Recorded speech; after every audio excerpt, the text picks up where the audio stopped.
All right, so again, got Mr. Josh Messiah here. We're actually on our way to go see some houses, but we're gonna talk about a different side of real estate. I think a lot of people don't even know that this is a career within it and that you could even make, you know, money out of it and assist homeowners and whatnot, but becoming a loan officer, you know, so I want you to talk about, you know, again, beat a dead horse, have you talk about your first year, even explain what it is. How does someone make money as a loan officer, and is it even lucrative, you know, considering you make, you know, 1-2% on a home purchase being an agent? How does that work? And just what was your first year like? Yeah, so a little bit different with real estate and loans. So I was doing real estate and I said, man, I'm sending all these deals to a loan officer, which was my dad at the time, and he wouldn't pay me for it. So might as well just get my loan officer license. And I was able to start double ending the deal pretty much. That means you got the real estate and the loan side. So I was making 2.5 points, which means 2.5 percentage points on the purchase of the real estate side, and 125 basis points on the loan side. And that means 1.25% of the loan amount. So I was making 4% per deal. And that's a lot of money. I'm still doing that today. But my first year in loans was a lot different because you had to deal with the client on a financial basis.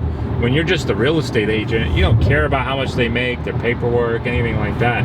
So the challenges I faced were just balancing the difference between a client's paperwork, financial status, or the real estate side of it.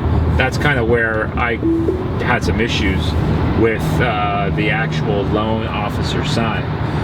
It's a grind. I mean, it's still a headache to this day with all the paperwork and everything you need. But my autopilot's, I don't know what's going on. This guy's going too slow. Maybe it knew. Yeah, watch out for that, man. I think it knew. Autopilot's crazy, bro. It saw the cones. Anyways, so the expectation was I was gonna double end these deals and make lots of money. What really happened was I lost deals. A lot of people, and still a lot of people to this day, get turned off by you doing both for some odd reason.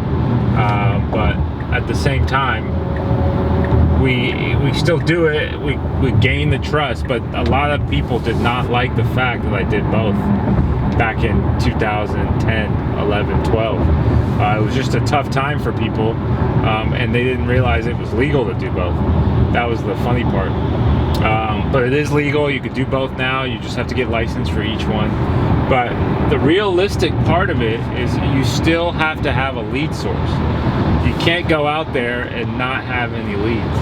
Luckily for me, I had the real estate side. But if you're a loan officer and you're just going to do loans, which is fine, it's still profitable, you need to have a valid lead source. And your valid lead source is going to be your real estate agent partners. Find 5 or 6 solid real estate agents that you work with, or that you're going to work with, who produce at least 1 or 2 buyers a month. That's 10 deals a month that you'll be able to fund. In San Diego, the average loan amount's about $350 to $400. 400 times, say, 1%. That's a lot of money right there. That's $4 grand each transaction times 10. You're making 40 G's a month. You're making more than the real estate agents are, because the real estate agents are just doing 1 or 2 deals a month and calling it a success. Where you're more flexible as a loan officer, and you're able to get 5 or 6 agents on your side sending you deals. So that was kind of the biggest adjustment that I had to do as a loan officer, was instead of just depend on my own personal deals, it was I had to go ahead and partner up with real estate agents to get more deals.